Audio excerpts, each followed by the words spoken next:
Hello साथियों, स्वागत करता हूं आपके अपने YouTube channel easy success coaching classes में। मैं हूं नवनीत माली और आज हम चालू करने वाले हैं आपके लिए साइंस की क्लास। जी हाँ, साइंस में आज हम पढ़ने वाले हैं डाइजेस्ट सिस्टम। डाइजेस्ट सिस्टम यानी कि पाचन तंत्र। आज हम पूरा पाचन तंत्र को शुरुआत कर रहे हैं। जैसे जैसे हम चलते जाएंगे वैसे वैसे आपको नेक्स्ट क्लास मिलती जाएगी। ठीक है, तो आज हम पाचन तंत्र चालू कर रहे हैं। तो सर, पाचन तंत्र चालू कहाँ से होता है, स्टार्ट ही कहाँ से होता है? तो पाचन तंत्र स्टार्ट होता है हमारे मुंह से, यानी कि हमारे मुख से। पाचन तंत्र यहाँ से हम शुरू हो जाता है। जैसा ही हमारे मुंह के अंदर हम निवाला रखते हैं, हमारा पाचन तंत्र चालू हो जाता है, यानी कि स्टार्ट हो जाता है। हमने जैसे ही मुख के अंदर रखा, हम मुख के अंदर हम क्या क्या पढ़ते हैं? हम मुख के अंदर ग्रंथियां पढ़ते हैं, मुख के अंदर जीवान को पढ़ते हैं यानी कि टंग को पढ़ते हैं, मुख के अंदर टीथ का पढ़ते हैं, मुख के अंदर ग्लैंड जो हम बोल रहे हैं ग्रंथियां वो हो गई। यहां से हम क्या करते हैं, हमारा जो डाइजेस्ट सिस्टम है, पाचन तंत्र है, वो चालू हो जाता है। तो पहला क्वेश्चन ये बनता है कि पाचन तंत्र की शुरुआत कहां से होती है? तो वो मुख से होती है। जैसा ही हमने निवाला रखा, निवाला हमने क्या किया, चबाना चालू किया, हमने हमारा टीथ का काम किया, हमने हमारे जीवान से काम लिया और हमने हमारे ग्रंथियों से काम लिया। तो हमने जैसे ही निवाला रखा तो निवाले के साथ हमने उसके साथ मिलाई क्या, लार। तो सर, ये लार कहां से आई? ये ग्रंथियों से आई। ग्रंथियां, ग्रंथियां यानी कि ग्लैंड। ये कितनी प्रकार की होती है मुख के अंदर? ये मुख के अंदर 3 प्रकार की ग्लैंड होती है, सबलिंगुअल, सबमेंडिबुलर और पेरोटाइड ग्लैंड। ये 3 प्रकार की ग्रंथियां होती है। जैसे कि हमारे मुंह के अंदर लार बनती है, जिसे हम सलाइवा कहते हैं। एक तो जैसे कि हमारे मुंह के साइडों में हो गई, जहां से हमारे लार आती है यानी कि थूक आता है। एक हमारे बीच की साइड में हो गई, जुबान के जस्ट नीचे की साइड, और जुबान के जस्ट ऊपर की साइड में। ये 3 प्रकार की ग्रंथियां होती है। इसमें सबसे बड़ी जो ग्रंथि होती है उसे पेरोटाइड ग्लैंड कहते हैं, यानी कि पेरोटाइड ग्रंथि कहते हैं। सर, इनको हिंदी में क्या कहते हैं? इनका हिंदी में भी नाम वही है, सबलिंगुअल, सबमेंडिबुलर और पेरोटाइड ग्लैंड। ये तीनों ही ग्रंथियां होती है जो लार करती है। सर, लार में होता है क्या है? वैसे लार 99% तो पानी होता है, 1% होता है टाइलिन और लाइसोएंजाइम। टाइलिन का काम क्या होता है सर? टाइलिन का काम जो होता है वो होता है अपने जो हमने मुंह में जो निवाला रखा और जिसको चबा रहे हम, उसके साथ में जो हमने लार मिलाई, उसका काम होता है इसको स्पेशल क्षारीय बनाना। क्षारीय, सर क्षारीय क्या होता है? 2 तरह के भाग होते हैं, एक होता है अम्लीय और एक होता है क्षारीय। ये पीएच मान से जो पैमाना होता है उसे हम मापते हैं। सर, ये पीएच मान क्या होता है? Power of hydrogen. ठीक है, जो सोरेनसन ने दिया था, कब दिया था? 1909 में दिया था। ये लगभग 1 से लेकर 14 तक एक पैमाना होता है, उसमें 7 की गिनती तक जाते हैं तो 7 होता है, जो होता है 7 से अगर नीचे रहेंगे हम, 1 से लेकर 6 तक रहेंगे तो अम्लीय होता है, और 7 के बाद 8 से लेकर 14 तक रहेंगे तो वो क्षारीय होता है। तो सर 7 क्या होता है? ये 7 उदासीन होता है, ना तो अम्लीय होता है और ना क्षारीय होता है।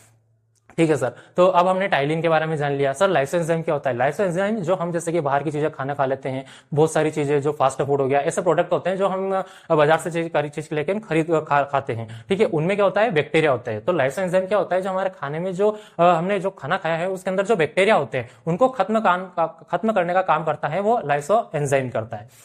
लार का काम हो गया। सर, अब क्या हो गया? अब जीवान, अब मुख के अंदर क्या बचा? जो जीवान बची। जीवान को क्या कहते हैं? जिभ कहते हैं। इंग्लिश में क्या कहते हैं सर? इसको टंग कहते हैं। जीवान का क्या काम क्या होता है? जीवान का काम होता है कि जो भी हमने खाना खाया उसका टेस्ट बताना, कि सर वो मीठा है, वो नमकीन है, वो खट्टा है, वो कड़वा है, वो हमें अच्छा लग रहा है, वो हमें बुरा लग रहा है, हमें खाने की इच्छा नहीं है, हमें खाने की इच्छा क्यों नहीं है। तो वो सारी चीजें जो बताता है वो क्या करता है? हमारी टंग बताती है। तो टंग का काम क्या होता है? टंग का काम होता है हमारा जो स्वाद होता है उसको बताना। जीवान के ऊपर या टंग के ऊपर छोटे छोटे बर्ड्स होते हैं, उसे टेस्ट बर्ड कहते हैं। वो लगभग छोटी छोटी जो रुएं होती है ना, इस प्रकार के होते हैं, टेस्ट बर्ड होते हैं। लगभग होते हैं वो 8,000 से 10,000। जो वयस्क इंसान होता है उसके अंदर 8,000 से लेकर लगभग 10,000 तक जो टेस्ट बर्ड होती है। और ये पुरुषों में कम होते हैं और महिलाओं में थोड़े ज्यादा होते हैं। इसलिए महिलाओं को जो स्वाद लेने का जो होता है वो थोड़ा ज्यादा होता है। इसलिए अपन बोलते हैं ना, महिला को स्वाद ज्यादा आते हैं, फिर वो महिला जो होती है वो स्वाद लेने में थोड़ी अच्छी होती है बजाय पुरुषों के। इसी वजह से, क्योंकि महिलाओं में जो टेस्ट बर्ड होते हैं वो थोड़े ज्यादा होते हैं। इसके अलावा जीवान का काम क्या होता है? टेस्ट लेना। तो टेस्ट ये नहीं है कि जीवान पूरी तरह से जो टेस्ट लेती है, वो हमने खट्टा खाया तो खट्टा पूरी जीवान पे लगेगा, मीठा लिया तो मीठा लगेगा, नहीं, वो उसका अलग अलग भाग होता है। अगर हम टंग की बात करें तो जीवान के जो आगे वाला भाग होता है वो हमेशा मीठा पसंद करता है, इसलिए हमें शायद मीठा खाना भी ज्यादा अच्छा लगता हो।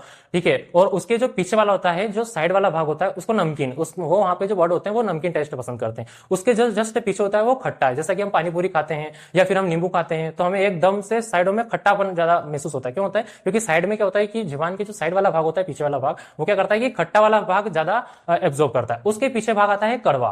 जो पीछे वाला भाग होता है वो होता है कड़वा भाग। तो पीछे वाला जो बर्ड्स होते हैं वो कड़वे भाग को ज्यादा एब्जॉर्ब करते हैं। यानी कि जैसे कि हम जो ककड़ी खा ली या फिर ऐसी कोई कड़वी चीज खा ली तो हमें पूरे मुंह में कड़वा भाग लगेगा, पर हमने कुछ समय निकलने के बाद हमारे मुंह में पीछे साइड में भाग में कड़वापन रह जाता है। क्यों रह जाता है? क्योंकि वो वहां वाले भाग पे क्या एब्जॉर्ब करता है? कड़वी चीज एब्जॉर्ब करता है। ये बात हो गई हमारी, हमने क्या समझा, एक लार के ग्रंथियों के बारे में समझा, एक टंग यानी कि जीवान के बारे में समझा। अब जो नेक्स्ट टॉपिक लेंगे वो हम लेंगे टीथ के बारे में। टीथ कैसे काम करते हैं, काई के बने होते हैं, किस तरह से क्रिया होती है, आगे वाले को काटने वाले को क्या कहते हैं, बीच में जो पीछे फाड़ने वालों को क्या कहते हैं, उसके बाद चबाने वाले दांत कौन से होते हैं, पीसने वाले दांत कौन से होते हैं, बच्चों में किस प्रकार के होते हैं, बड़ों में किस प्रकार के होते हैं, ये अगले नेक्स्ट वीडियो में समझेंगे। ये आपको वीडियो कैसा लगा इसको जरूर लाइक कीजिएगा और कमेंट करके बताइएगा कि आपको ये वीडियो कैसा पसंद आता है। ठीक है, और चैनल को लाइक, कमेंट, शेयर, सब्सक्राइब जरूर कीजिए। मिलते हैं नेक्स्ट वीडियो में, तब तक के लिए जय हिंद, जय भारत, धन्यवाद।